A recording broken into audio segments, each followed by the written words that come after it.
Hello, my friends, and welcome back. Thank you very much for being with me again today. Finally, someone, and this is India, someone got sick of being lectured by the Global Moralizers, and that is the US government. Finally, a country that is not yet considered a rogue country dared to smack the American government for being lectured for. I don't think the rights in your countries are respected. I don't think your democracy is quite okay. We have some concerns with your blah blah blah. They always do this, and nobody does that to them. Russia from time to time, and China, but these are rogue countries. India, not yet, but India is right here. It's pushed towards that. India, they already started attacking it. As you know, you tried to kill that guy in United States on our territory. You tried to assassinate the sheik. The Ukrainians assassinate people in Russia that are not even fighters. What are you talking about? Nobody cares about it. I didn't hear the Americans being, hey, excuse me, Ukraine, we're upset that you killed Daria Dugina, okay? You assassinate her. And she was not a fighter. Well, she was a propagandist, like many, I would say, in the mainstream media. Look and check the definition of the term propagandist, and you're going to find out they match it, which is lying and twisting and turning the certain kind of truth into a narrative, certain narrative, propaganda. There you go. And if these guys are not guilty of doing that, then nobody is. So here you have, finally, India says, being criticized by a governmental institution in the United States of America, oh, you're not respecting something. Well, there are problems. Nothing is perfect except okay, so why don't stay in line and come and get it first. So remember again, Canada. Oh, that sheik was killed by the secret services of Indian secret service or services. They did it. Then the Americans, oh, you tried to do this, not good. And now the minorities, the religion freedom is not respected, and these guys want to put in jail the, how do you call it, the political opposition candidate that could win. What's going on? Nobody lectures them somehow. They do everything right. Now they get Rudy Giuliani has to pay $146 million to some damages. Okay, I never liked Rudy Giuliani, but I still don't care if I like it or not. Then they got what? What's his name? Steve Bannon, another one. Then they got that general, what was his name? The guy that communicated with the Turks. Remember that they bankrupted him again. And this is our justice system? You gotta be fucking kidding me. So let's see how India smacked them. And I'm glad that finally someone said, you know what? Stop. You're not better. Stop. Oh yes, we are. We're exceptional. Cool. And I'm glad India did it. And unfortunately, I don't think it was my dear friend, I would like to call him, but we're not to that point yet, Dr. Jaishankar. I admire that guy a lot. Ballsy, smart, straight to the point. Now, that's a foreign minister, not Blinken, Baerbock, and Liz Truss and other garbage. All right, here it is. Russia Today. Oh my. The 22nd of December 2023. India responds to US religious freedom watchdog. They have watchdogs, but they are very much involved in outside. Do you remember that FBI order, file, whatever was, memo, it's called? That the Catholics, how they call them,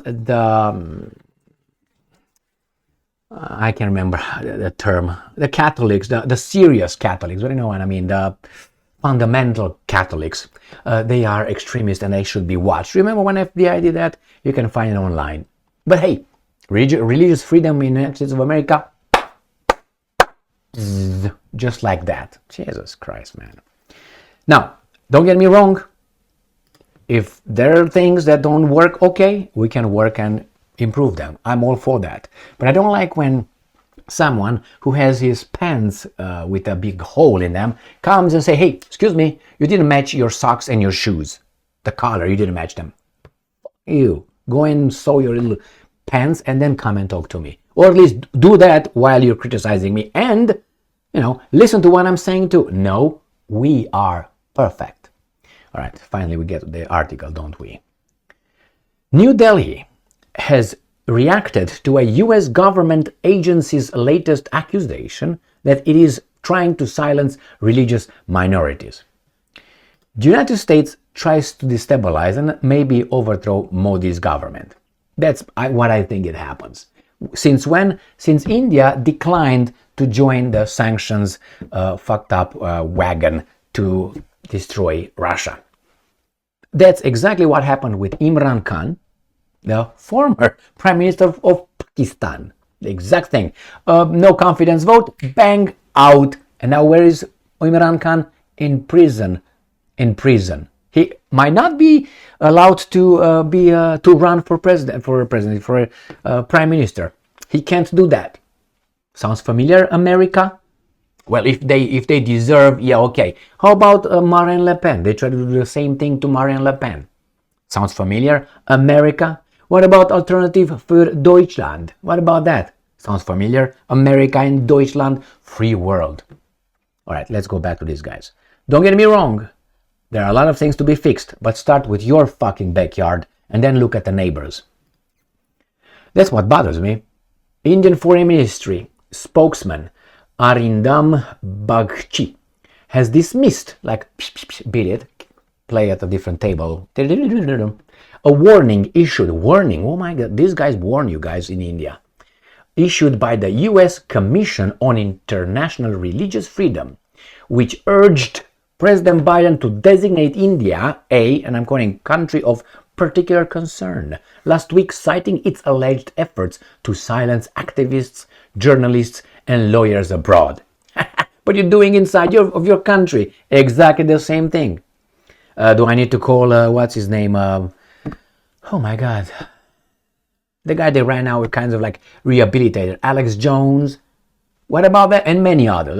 That was the low-hanging fruit that I can use. The crazy Alex Jones. What about that? A journalist? No. Lawyers? I don't have to go to lawyers, right?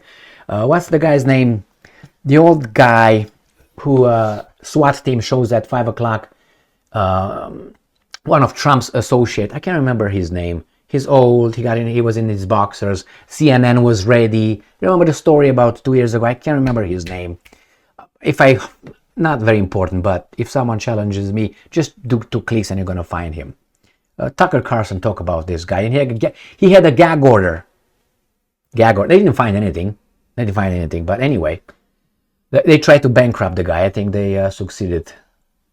All right. So they talk about lawyers, activists. Since 2020, the US CIRF has advised the US State Department to issue the designation every year, and New Delhi has vehemently rejected its claim. On Thursday, Indian Foreign Ministry spokesman Arindam Bagchi claimed that this department, US CIRF, has, and I'm quoting, a motivated and biased approach towards India.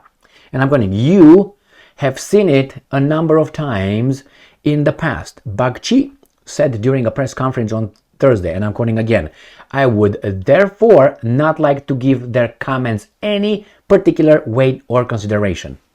Now, that's a bitch smack like that. Pack! Or with that. Pack! Oh, ah, oh, ah. His response to the US CIRF allegations were similar to those made last year, when he said, and I'm quoting, these comments reflect a severe lack of understanding of India and its constitutional framework, its plurality, and its democratic ethos. Congratulations. In its latest statement regarding India, the agency cited New Delhi's ongoing standoff with the US and Canada over attacks on Sikh activists. What do they want? I don't have anything for or against the persons, their religion, the movement, because probably the movement, the Indians as a country, the India doesn't like it, because from what I heard, these activists, they want to break India. Now imagine that you would have, let's say, some Mexican organization like, let's say, La Raza. And they would like to, let's say, make the Aslan. All right, let's say we want the Aslan little territory from the United States that was stolen from us. All right, even though they paid. It's okay, but they stole it from us. When they stole it, we want to make it, and we are an organization that we fight to dismember the United States of America. How do you think that organization will be designated as? What do you think the Americans would try to do, including the fact that Aslan and La Raza, has a lot of followers within the United States of America? What do you think the United States FBI should do, and national security agencies? I tell you exactly this and this. That's exactly what they would do.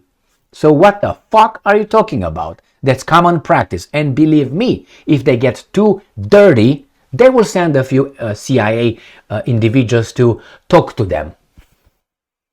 Believe me, you don't think so? Oh, no, because CIA is not like KGB, Mossad, MI6, and Stasi, and others. No. We're in the same business. We build cars, but we don't build cars. No, you're in the same fucking business. You build cars.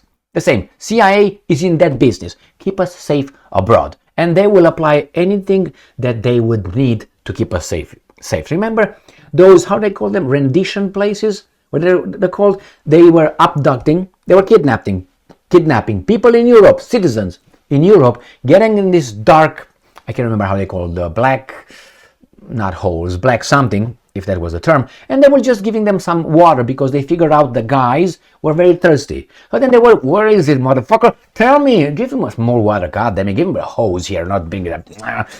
No, that's not torture. No, it's not. We've been told. Anyway, and that's only what we found. Abu Ghraib, remember that prison? Was that United States military? Oh yes, it was. So, a little bit smaller, the big, a little bit smaller. That's all I need. Yeah, you point your finger, but take care of it. We did take care of. Well, really? How many more are in Guantanamo Bay without charges and convictions? I would like to know. Do you know? I don't. I heard there are some people over there. Indefinite detention. That's what it's called. They don't. U.S. Constitution doesn't apply to them. What about human rights? What are you talking about? You see all this garbage. This is what bothers me. The guys with the biggest beak might have the biggest garbage. Why? Because they have the biggest power. Now you have power, you can do a lot of stuff versus a small country, but not even that can apply, because you see, you have another example of about 10 million people somewhere in East Mediterranean Sea, and they're small, but they have a... all right, let's go back to these guys. All right, so Sikh activists. Now, Sikh activists want to break India. So what the Indian government is supposed to do? Let them.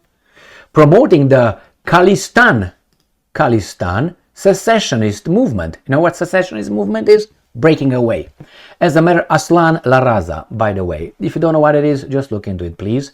As a matter of grave concern, the movement is pressing for a separate homeland for the minority Sikh community to be carved out of India. You got that? Now, the Indian government's alleged involvement, I'm quoting, in the killing of Sikh activist Hardeep Singh Nijjar in Canada and the plot to kill Gurpatwant Singh Panun in the United States are deeply troubling. Stefan Gnechek, the commissioner of the organization, was quoted as saying in a release, see, there you go, they attack India. All these things would be not heard of if India would have placed sanctions on Russia and stopped buying Russia oil. I guarantee you that. And you know that's true. Last month, a U.S. court linked an Indian government official to an alleged assassination attempt against New York-based Khalistan activist Gurpatwant Singh Panun that was reportedly foiled by the FBI in June. Nikhil Gupta, a man of Indian origin who allegedly, you know what allegations are? The allegations is someone said something about something. That's what's an allegation. Okay? Again, an accusation is the same thing. Someone accuses somebody of doing something. Now, from there to being proven that it really happened, it's a process. It's called due process. And they have to prove in a court of law. And then a judge, or maybe, I don't know, of your peers, they will determine if you're guilty or not. And then you will be convicted or not. Let's say you are, then you can appeal the conviction. And maybe you win the appeal, and then no more conviction. And the other guys appeal, and so on. So you see, until Putin is considered a war criminal, he has to be in front of a judge. Or you can do it in absentia. But it's a different story. In absentia, I guarantee you that anyone can be found guilty. Why? Because you present the evidence, and you don't present shit because we're not there. Why would we? Because we don't accept your authority. Anyway, let's go back here. So, very troubling. Last month, official on an alleged assassination attempt against New York-based Khalistan. Now, from an allegation, from an alleged, they say, well, we are concerned with you. Really? Someone said something? Okay. I don't know if that happens, but words have meaning. He says, Nikhil Gupta, a man of Indian origin who allegedly, that's the key word, tried to recruit a hitman, has been detained in the Czech Republic and is awaiting extradition to the US. In June, another prominent Khalistan activist, Hardeep Singh Nijjar, was killed by unidentified gunmen, plural, in a Vancouver suburb. The Canadian government has alleged again, we have evidence, okay, provided to us, Canada said, and India said, and Canada said, no, nah. All right, I'm quoting, alleged that agents of the Indian government were responsible. Both Panoon and Nijjar were designated as terrorists by India in 2020. So remember that Iranian guard, whatever, revolutionary guard, that Trump ordered and was assassinated in Iraq, remember? And he was very proud of himself because he eliminated a terrorist. You designated him as a terrorist. I don't think that Bangladesh designated the same guy as terrorist. Did he?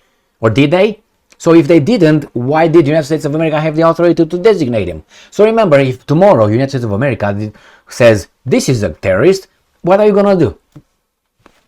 What are you going to do? Or someone else from another country, if they determine, let's say, tomorrow, Marine Le Pen of France is a terrorist, what do you think they will do? What is France going to do? Quickly. All right, so again, they designated a terrorist. I'm not saying I'm not saying. Remember, it was a CIA drone attack on a terrorist, I don't know, a year ago in Afghanistan. So from Pakistan. So CIA, the good guys, they keep us safe, thank God. They took off with a drone or two and they destroyed a terrorist that they say it was a terrorist. I don't know if, let's say, Hungary determined, or I don't know, France determined that guy was a terrorist or not, but who cares? He's a terrorist. This guy said he deserved that, right? That's why we're supposed to say. But when India allegedly does the same thing, what are you talking about? I mean, or only we can designate whomever we feel like and nobody else can unless they ask for approval. Who the fuck are you? Oh, we're exceptional. Yeah? Why don't you look in your backyard and see how much garbage is over there? Clean it up and then come and talk. While India has rejected the Canadian allegations, it has formed a high-level committee to probe all relevant aspects of the U.S. case. Earlier this month, FBI Director Christopher Wray visited India to discuss national security-related issues with his Indian counterparts. So what, he came and threatened? What do you think he came to talk? No, he came to threaten. Yeah, you gotta do this, if not, this is what's gonna happen.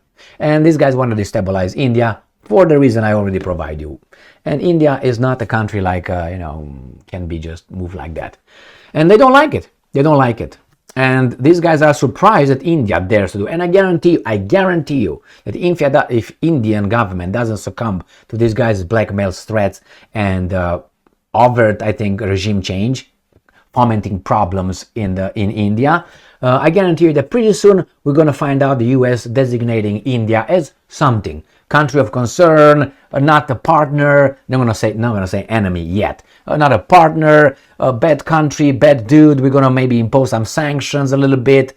That's how these guys roll. They don't like something that you do, they consider is wrong, they would try to make you do that. How? The 4 US diplomacy toolbox from what? Since 1991, US has a little toolbox in its, how do you call it? Jesus Christ. See, think of too many, try to say too many things and you get to this. Diplomacy toolbox. Threats, blackmail, regime change, and military intervention, invasion. These are the toolbox of the United States of America since 1991, when there was no counterbalancing. They had free reign. And see how it went for some countries. I don't like you, I don't like you, I don't like you. Bang, bang, bang, boom, boom, boom. And then they went out. And what happened in those countries? Look, Afghanistan. Look, Iraq. Look, Libya. Even Syria. How great all these things are due to what? Bringing democracy and freedom, right? Getting rid of that bad dude, that bad dude. Who are you to do this? Who are you? Well, we are the exceptional on this planet. You don't like it? We're going to place sanctions on you. That's a threat. Thank you very much for being with me again today. Stay strong, stay smart, look for the truth, and be just.